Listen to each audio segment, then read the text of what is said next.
Hello friends, എല്ലാ പേർക്കും മഴ തോരും മുമ്പ് എന്ന സീരിയലിൻ്റെ ഒരു പുതിയ എപ്പിസോഡിലോട്ട് സ്വാഗതം. അപ്പോൾ ഇന്നത്തെ എപ്പിസോഡ് തുടങ്ങുന്നത് നമ്മുടെ മനുവും അലീനയായിട്ട് കാറിൽ വന്നുകൊണ്ടിരിക്കുകയാണ്. അപ്പോൾ അവിടുത്തെ കാര്യങ്ങളൊക്കെ പറയുകയാണ്. അപ്പോൾ അലീന പറയുകയാണ്, ഇതെന്ത് മാഡമാണ്, ഇവരൊരു സ്ത്രീയാണ്, സ്വന്തം ഭർത്താവിന് ഇങ്ങനെ ഒരു ആപത്ത് വന്ന് ഞാൻ രക്ഷപ്പെടുത്തി ഹോസ്പിറ്റലിൽ കൊണ്ടുപോയെന്നൊക്കെ പറഞ്ഞപ്പോൾ എത്രമാത്രം ദേഷ്യപ്പെട്ടാണ് ഇവർ സംസാരിച്ചത്, വല്ലാത്തൊരു സ്ത്രീ തന്നെയാണെന്നൊക്കെ അലീന പറയുകയാണ്. അപ്പോൾ മനുവും പറയുകയാണ്, അവർ പണ്ടേ അങ്ങനെയാണ്, നമ്മളുടെ റോൾ മോഡൽ എന്ന് പറയുന്നത് അങ്കിളാണ്, ബാലചന്ദ്രൻ അങ്കിൾ. എല്ലാ കാര്യത്തിലും വളരെ നീറ്റും നല്ല സ്വഭാവമൊക്കെയാണ്, എല്ലാവരും ബിഹേവ് ചെയ്യണം, എല്ലാം അദ്ദേഹത്തിന് അറിയാമെന്നൊക്കെ പറയുകയാണ്. പിന്നെ അലീന, അന്ന് എന്താണ് സംഭവിച്ചതെന്നൊന്ന് പറയാമോ? ഇപ്പോൾ 2 ദിവസങ്ങൾ മുമ്പ് അങ്കിൾ പോകുന്നതിന് മുമ്പുള്ള കാര്യങ്ങളൊക്കെ ഒന്ന് പറയാമോ എന്ന് ചോദിക്കുകയാണ്. അപ്പോൾ അന്ന് ഉച്ചയ്ക്കാണ് വീട്ടിൽ വന്നത്. അപ്പോൾ ഞാൻ ചോറൊക്കെ വിളമ്പി കൊടുത്തു. അപ്പോൾ എന്നോട് കഴിച്ചോ എന്ന് ചോദിച്ചു. ഞാൻ പറഞ്ഞില്ല, എൻ്റെ കൂടെ ഇരുന്ന് കഴിക്കുന്നൊക്കെ പറഞ്ഞിട്ട് എനിക്ക് കറികളും ചോറുമൊക്കെ വിളമ്പി തരികയാണ് ചെയ്തത്. നല്ല സ്നേഹമായിട്ടാണ് അന്ന് പെരുമാറിയതെന്നൊക്കെയാണ് അലീന പറഞ്ഞത്. അത് കഴിഞ്ഞ് കൈയൊക്കെ കഴുകിയ ശേഷം എന്നോട് പറഞ്ഞു, എൻ്റെ റൂമിൽ ഒരു സിസർ ആ മേശപ്പുറത്ത് വെച്ചിട്ടുണ്ട്, അതൊന്ന് എടുത്തുകൊണ്ട് വരാമോ എന്ന് ചോദിച്ചു. അപ്പോൾ അലീന അത് ചെന്ന് എടുത്തുകൊണ്ട് വരികയാണ്. അലീനയ്ക്ക് ആ സിസർ കണ്ടപ്പോൾ പഴയ പല കാര്യങ്ങളും ഓർമ്മ വരികയാണെങ്കിലും പേടിയോടുകൂടി ആ സിസർ ബാലചന്ദ്രൻ്റെ കയ്യിൽ കൊണ്ട് കൊടുക്കുകയാണ്. അപ്പോൾ എന്നിട്ട് ബാലചന്ദ്രൻ പറയുകയാണ്, ഇത് എൻ്റെ സിസ്റ്ററായിരുന്നു, അത് കുറച്ച് നാൾ മുമ്പ് രോഹിത് എടുത്തുകൊണ്ട് പോയി, മാസങ്ങളോളം ഇത് കാണാനില്ലായിരുന്നു, പക്ഷേ ഇതിപ്പോൾ എൻ്റെ കയ്യിൽ തിരിച്ച് കിട്ടിയിരിക്കുകയാണ്, അത് ഭീകരമായൊരവസ്ഥയിലാണ് എൻ്റെ കയ്യിൽ തിരിച്ച് കിട്ടിയെന്ന് പറയുകയാണ്. ഇത് കേൾക്കുമ്പോൾ അലീന അന്തം വിടുകയാണ്. എന്നിട്ട് പറയുകയാണ്, മനു എന്നോടൊരു വാക്ക് പോലും പറഞ്ഞില്ല, സദാസമയം ഇവിടെ നീ ഉണ്ടല്ലോ, നീ എന്നോടൊരു വാക്ക് പോലും പറഞ്ഞില്ല എന്നൊക്കെ പരിഭവം പറയുകയാണ് ബാലചന്ദ്രൻ. സാറിന് എങ്ങനെയാണ് പറയുന്നത് സാറിൻ്റെ മകനെക്കുറിച്ച്, അത് തെറ്റല്ലേ എന്നൊക്കെ ചോദിക്കുകയാണ്. എന്ത് തെറ്റ് കണ്ടാൽ ചൂണ്ടിക്കാണിക്കുക തന്നെ വേണം അലീന എന്നൊക്കെ പറയുകയാണ്. പിന്നെ എൻ്റെ മകന് വേണ്ടി ഞാൻ നിന്നോട് ക്ഷമ ചോദിക്കുകയാണെന്ന് പറഞ്ഞിട്ട് അലീനെ ചേർത്ത് നിർത്തി ഒരിക്കൽ കൂടി മാപ്പ് ചോദിക്കുകയാണ് ബാലചന്ദ്രൻ ചെയ്തത്. അപ്പോൾ അലീന പൊട്ടിക്കരയുകയാണ്. അപ്പോൾ ഇത്രയും സംഭവങ്ങളാണ് അവിടെ ഉണ്ടായതെന്ന് അലീന പറയുകയാണ്. പിന്നെ സാറ് ഉച്ചമയക്കത്തിന് വേണ്ടി റൂമിലോട്ട് കയറി. പിന്നീട് ഞാനൊരു 4 മണിയൊക്കെ ആയപ്പോൾ ഗ്രീൻ ടീ കൊണ്ട് കൊടുക്കാൻ പോകുന്ന സമയത്ത്, അതൊന്നും പതിവുള്ളതാണ്, പോയ സമയത്ത് കതവൊക്കെ തുറന്ന് കൊടുക്കുന്നു. അങ്ങനെ ഞാൻ കാർ ചെന്ന് നോക്കിയപ്പോൾ കാറും കാണാനില്ല. അങ്ങനെയാണ് പിന്നെ സാറ് 2 ദിവസം കഴിഞ്ഞ് വരുന്നതെന്നൊക്കെ പറയുന്നു. വന്നു കഴിഞ്ഞിട്ട് വളരെ ദേഷ്യമായിരുന്നു. ഞാൻ കതവ് ചെന്ന് തുറക്കാൻ നോക്കിയപ്പോൾ നിൽക്കാൻ വയ്യ, മൂക്കറ്റം കുടിച്ചിരിക്കുക, എന്നിട്ട് ഒന്ന് മാറടി എന്നൊക്കെ പറഞ്ഞ് ദേഷ്യത്തിലാണ് അകത്തോട്ടൊക്കെ കയറിപ്പോയത്. മാത്രമല്ല ഡൈനിങ് ടേബിളിൽ ഇരുന്ന് വരെ മദ്യപിച്ചുകൊണ്ടിരുന്നതെന്നൊക്കെ പറയുകയാണ്. ഇതെല്ലാം കഴിഞ്ഞിട്ട് ഞാൻ ഒരു ചായ കൊണ്ട് കൊടുക്കാമെന്നുള്ള രീതിയിൽ മുറിയിലോട്ട് ചെന്നപ്പോൾ തോക്കുമായിട്ടിരിക്കുകയാണെന്നൊക്കെ അലീന പറയുകയാണ്. ഞാൻ കണ്ടപ്പോൾ പേടിച്ചു പോയി. അത് കുഴപ്പമില്ല, അത് അങ്കിളിന് ലൈസൻസുള്ള തോക്കാണ്, അതിൻ്റെ ആവശ്യമൊന്നും ഇല്ല എന്ന് മനു പറയുകയാണ്. അപ്പോൾ എന്തോ അങ്കിളിന് മാനസികമായിട്ട് എന്തോ ഒരു വലിയ വിഷമം വന്നിരിക്കുകയാണ്. അപ്പോൾ അതെന്താണെന്ന് നമുക്കറിയില്ല. ഇനി രോഹിത്തിൻ്റെ കാര്യത്തിൻ്റെ ഉള്ള വിഷമമായിരിക്കുമെന്നൊക്കെ മനു അലീനയായിട്ട് സംസാരിച്ചുകൊണ്ടിരിക്കെ അവർ വീടെത്തിയിരിക്കുകയാണ്. അപ്പോൾ എന്നിട്ട് അലീന കാറിൽ നിന്ന് ഇറങ്ങിയിട്ട് പറയുകയാണ്, രോഹിത്തിനെ വിളിച്ച് പറയണ്ടേന്നൊക്കെ ചോദിക്കുക. അതേ, ഞാൻ രോഹിത്തിനെ വിളിച്ചോളാം എന്ന് പറഞ്ഞിട്ട് മനു രോഹിത്തിനെ വിളിക്കുകയാണ്. അപ്പോൾ നീ എവിടെയാണെന്ന് ചോദിക്കണം. ഞാൻ കോളേജ് കഴിഞ്ഞിട്ട് വരികയാണെന്നൊക്കെ പറയുകയാണ്. നീയും ബാല അങ്കിളുമായിട്ട് എന്തെങ്കിലും പ്രശ്നം ഉണ്ടാകും ചോദിക്കും. ഇല്ല, ഞാനുമായിട്ടൊരു പ്രശ്നമില്ല, അച്ഛനെ 2 ദിവസം കൊണ്ട് കാണാതായിരിക്കുകയില്ലേ, എന്താ മനുവേട്ടാന്നൊക്കെ ചോദിക്കുകയാണ്. അല്ല, നിന്നെ ഫോണിൽ വിളിച്ചു വല്ലതും അങ്കിള് വഴക്കുമല്ലും പറയും, നിങ്ങൾ തമ്മിൽ സംസാരം വല്ലതും ഉണ്ടാവുകയും ചെയ്തു എന്ന് ചോദിക്കുകയാണ്. ഇല്ല മനുവേട്ട, അങ്ങനെയൊന്നും ഉണ്ടായിട്ടില്ല എന്ന് പറയുകയാണ്. അപ്പോൾ എന്താണ് അങ്ങനെയൊക്കെ ചോദിക്കുകയെന്ന് ചോദിച്ചത്. നിൻ്റെ നല്ല നടപ്പാണല്ലോ, അതുകൊണ്ടാണ് ഞാൻ ചോദിച്ചത് പറയുന്നത്.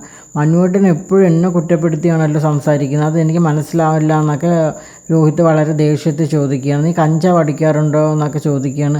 കഞ്ചാവ് എന്താണ് ഇങ്ങനെയൊക്കെ പറയുന്നതെന്നൊക്കെ പറഞ്ഞ് വളരെയധികം ദേഷ്യപ്പെടുകയാണ് രോഹിത്. ഞാൻ ഒന്നും കൂടുതൽ പറയുന്നില്ല, നിൻ്റെ അച്ഛൻ ഹാർട്ട് അറ്റാക്ക് വന്ന് അവിടെ മേരി മാത ഹോസ്പിറ്റലിൽ ഓപ്പറേഷൻ തിയേറ്ററിലാണ്, വേണമെങ്കിൽ ചെന്ന് കാണുമെന്ന് പറഞ്ഞിട്ട് മനു ഫോൺ കട്ട് ചെയ്യുകയാണ്. അപ്പോൾ ഇത് കേൾക്കുമ്പോൾ രോഹിത്തിന് വിഷമം വരികയാണ്. എന്നിട്ട് രോഹിത് നേരെ ഹരിശങ്കറിനെ കാണാനായിട്ട് വരികയാണ്, കാര്യങ്ങളൊക്കെ പറയുകയാണ്. അപ്പോൾ ഹരിശങ്കർ കളിയാക്കിക്കൊണ്ട് പറയുകയാണ്, അപ്പോൾ നിൻ്റെ ഭാഗത്ത് ഉള്ള തെറ്റുകൊണ്ടായിരിക്കും അങ്കിളിന് ഇതൊക്കെ സംഭവിച്ചത്, ഇനി നീ അങ്കിളിൻ്റെ മുമ്പിലൊന്നും ചെന്ന് പെടണ്ടെങ്കിൽ 2ാമത് അറ്റവും കൂടെ വരുമെന്നൊക്കെ പറഞ്ഞ് കളിയാക്കുകയാണ്. നിൻ്റെ കളിയാക്കൽ കേൾക്കാനൊന്നും അല്ല ഞാൻ നിൽക്കുന്നത്, നീ ഇപ്പോൾ ഹോസ്പിറ്റലിൽ എൻ്റെ കൂടെ വരുന്നുണ്ടോ എന്ന് ചോദിക്കുക. ഞാൻ വരുന്നില്ല എന്ന് ഹരിശങ്കർ പറയുകയാണ്. എന്നാൽ ഞാൻ പോവുകയാണെന്ന് പറഞ്ഞിട്ട് രോഹിത് ഹോസ്പിറ്റലിലോട്ട് പോവുകയാണ്. അപ്പോൾ അവിടെ ചെല്ലുമ്പോൾ വൈജയന്തി ഇങ്ങനെ നിൽക്കുകയാണ്. അപ്പോൾ എന്നിട്ട് വൈജയന്തിയുടെ വളരെയധികം കാര്യങ്ങളൊക്കെ ചോദിക്കുകയാണ്. വൈജയന്തി ഒരുപാട് കുറ്റങ്ങൾ ബാലചന്ദ്രനെ പറ്റി പറയുകയാണ്. 2 ദിവസം മുമ്പ് എവിടെയായിരുന്നു പോലും അറിഞ്ഞുകൂടാ, മൂക്കറ്റം കുടിച്ചുകൊണ്ടാണ് നടക്കുന്നത്, ഈ മൂക്കറ്റം കുടി കാരണമാണ് ഇപ്പോൾ ഈ സ്ട്രോക്കും കാര്യങ്ങളൊക്കെ വരാനായിട്ട് കാര്യം, നിങ്ങൾക്ക് ഇതെന്താണ് പറ്റിയെന്നൊക്കെയുള്ള രീതിയിൽ സംസാരിക്കുകയാണ്. അപ്പോൾ രോഹിത്തിനെ അച്ഛനെ കാണാനല്ലേ വൈകിട്ട് തൊട്ട് കയറ്റി വിടുമെന്നാണ് പറയുന്നത്. ഒരാൾക്ക് കാണാമെന്ന് പറയുന്നുണ്ട് 5 മിനിറ്റ്. അപ്പോൾ എന്തായാലും എന്നെ അച്ഛൻ കാണണ്ട, ഇനി അടുത്ത അറ്റാക്കും കൊണ്ട് വരണ്ട, ഞാൻ പോവുകയാണ്. അപ്പോൾ ഇവിടുത്തെ കാര്യങ്ങളൊക്കെ ആരാ നോക്കുക? ഞാൻ ഒറ്റയ്ക്കല്ലേ ഉള്ളൂ, ഇവിടെ നിൽക്കും രോഹിത്തെ എന്ന് പറയുകയാണ്. പക്ഷേ രോഹിത് അതൊന്നും കേൾക്കാതെ അവിടെ നിന്ന് പോവുകയാണ്. അപ്പോൾ വൈജയന്തി വളരെയധികം വിഷമിച്ച് നിൽക്കുകയാണ്. കഴിഞ്ഞ് മുത്തശ്ശിയുടെ റൂമിലോട്ട് മനു വരികയാണ്. അപ്പോൾ മുത്തശ്ശി വളരെ വേദനയോട് ചോദിക്കുന്നു, മോനെ ബാലിന് കുഴപ്പമൊന്നുമില്ലല്ലോ, ഇവിടെ ഏതാണ്ടൊക്കെ പറയുന്നുണ്ട്.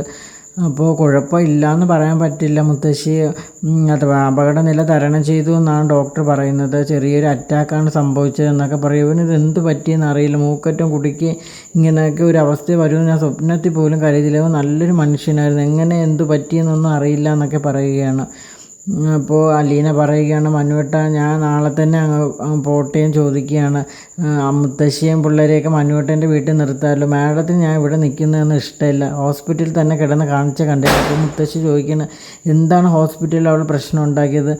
മുത്തശ്ശി, ഞാൻ ഇത്രയും പാടുപെട്ട് ആംബുലൻസ് വിളിച്ച് എല്ലാം ചെയ്ത് ഹോസ്പിറ്റലിൽ എത്തിച്ചു, അദ്ദേഹത്തിൻ്റെ ജീവൻ രക്ഷിച്ചു എന്ന് ഡോക്ടർ എന്നെ പറഞ്ഞു. പക്ഷേ എന്നിട്ട് മാഡത്തിന് ഞാൻ ചെയ്ത കുറ്റമാണ്. സ്വന്തം ഭർത്താവിനെ രക്ഷിച്ചിട്ട് പോലും ഒരു നന്ദി വാക്ക് പറയുന്നില്ല. എന്താണ് ഇതൊക്കെയെന്ന് അലീന വിഷമത്തോട് ചോദിക്കുകയാണ്. അപ്പോൾ മനു പറയുന്നു, നീ വിഷമിക്കാതിരിക്കുക, മാഡം നിന്നെ വല്ലതും പറയുകയാണെങ്കിൽ അതിനുള്ള മറുപടി ഞാൻ കൊടുത്തോളാം. നീ തൽക്കാലം പോണ കാര്യമൊന്നും ആലോചിക്കേണ്ട, ഇവിടെ നിൽക്ക്, ഒരു ആപത്ത് ഘട്ടം വരുമ്പോഴാണല്ലോ നമുക്ക് സഹായിക്കേണ്ടത് എന്നൊക്കെ മനു പറയുകയാണ്. അപ്പോൾ അലീനയ്ക്ക് ഇവിടെ നിൽക്കാമെന്നുള്ളൊരു മനോഭാവത്തിൽ അലീന നിൽക്കുകയാണ്.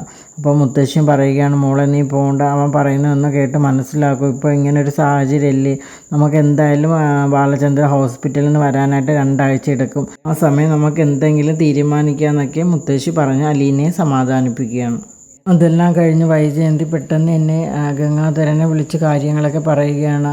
ഇപ്പോൾ ഏട്ടാ ബാലചന്ദ്രൻ തിരിച്ചു വന്നു എന്ന് ഹോസ്പിറ്റലിൽ അയക്കുകയാണ്, ഒരു അറ്റാക്ക് വന്നിരിക്കുകയാണെന്നൊക്കെ പറയുകയാണ്. അപ്പോൾ ഇത് കേട്ട് ഗംഗാധരൻ അന്തം വിടുകയാണ്.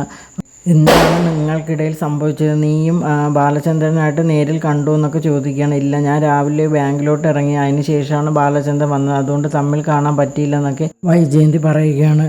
ഗംഗേട്ട എത്രയും പെട്ടെന്ന് തന്നെ ഇവിടെ വരണം, എനിക്കൊരു സമാധാനവും ഇല്ല എന്നൊക്കെ പറയണം. എനിക്ക് 3 ആങ്ങളമാരുണ്ടായിട്ട് ഒരു പ്രയോജനമില്ല, 2 പേര് ഗൾഫിലാണല്ലോ, ഗംഗാധരനായിട്ട് മാത്രമല്ലേ ഇവിടെയുള്ളൂ, അപ്പോൾ ഒന്ന് വന്ന് അവിടെ എന്നെ ഒന്ന് സമാധാനിപ്പിച്ചൂടെ എന്നൊക്കെ ചോദിക്കുകയാണ്. അപ്പോൾ ഗംഗാധരൻ പറയുകയാണ്, ഞാൻ വരാമെന്ന്, നീ ഒന്ന് സമാധാനപ്പെടുക, നാളെ തന്നെ തിരിക്കാം, പിന്നെ എനിക്ക് അമ്മയെ ഒന്ന് കാണണം എന്നൊക്കെ പറഞ്ഞിട്ട് ഫോൺ കട്ട് ചെയ്യുകയാണ്. ഇത് മാലതിയും ഗംഗാധരനായിട്ട് സംസാരിക്കുകയാണ്. ഇത് എന്തെല്ലാം സംഭവിക്കുന്നത്, ഇങ്ങനെ ഒരു ട്രാജഡി വരുമെന്ന് വിചാരിച്ചില്ല, ഇവിടെ നിന്ന് പോയ ബാലചന്ദ്രൻ മൂക്കറ്റം കുടിച്ചിട്ടല്ലേ പോയത്, പിന്നെ മാനസിക സംഘർഷം കൂടെ ഉണ്ടായപ്പോൾ അറ്റാക്ക് വന്നതായിരിക്കുമെന്ന് ഗംഗാധരൻ പറയുകയാണ്. അപ്പോൾ എന്തായാലും ബാലചന്ദ്രനെ മെരുക്കിയെടുത്തേ പറ്റൂ, ബാലചന്ദ്രനും വൈജയന്തിയും തമ്മിൽ ഇപ്പോൾ സംസാരിക്കാൻ പാടില്ല, നമ്മളവിടെ വേണം, അപ്പോൾ അവർ തമ്മിലുള്ള പ്രശ്നം പറഞ്ഞ് തീർക്കണം, അത് കഴിഞ്ഞിട്ടേ നമുക്കിവിടെ വരാൻ പറ്റത്തുള്ളൂ എന്നൊക്കെ ഗംഗാധരൻ പറയുകയാണ്. എന്തായാലും എന്തൊക്കെ ഇനി സംഭവിക്കുമെന്ന് എനിക്കറിയില്ല, നമുക്ക് നാളെ തന്നെ പുറപ്പെടാമെന്ന് ഗംഗാധരൻ മാലതിയോട് പറയുകയാണ്. അപ്പോൾ ഇതോടുകൂടി ഇന്നത്തെ എപ്പിസോഡ് ഇവിടെ അവസാനിക്കുകയാണ്. അപ്പോൾ നിങ്ങൾക്ക് എൻ്റെ വീഡിയോസൊക്കെ ഇഷ്ടമാണെങ്കിൽ എൻ്റെ ചാനലൊന്ന് സബ്സ്ക്രൈബ് ചെയ്യുക, അതോടൊപ്പം തന്നെ ലൈക്ക് ചെയ്യുക, ഷെയർ ചെയ്യുക, നിങ്ങളുടെ വിലയേറെ അഭിപ്രായങ്ങളൊക്കെ അറിയിക്കുക. താങ്ക്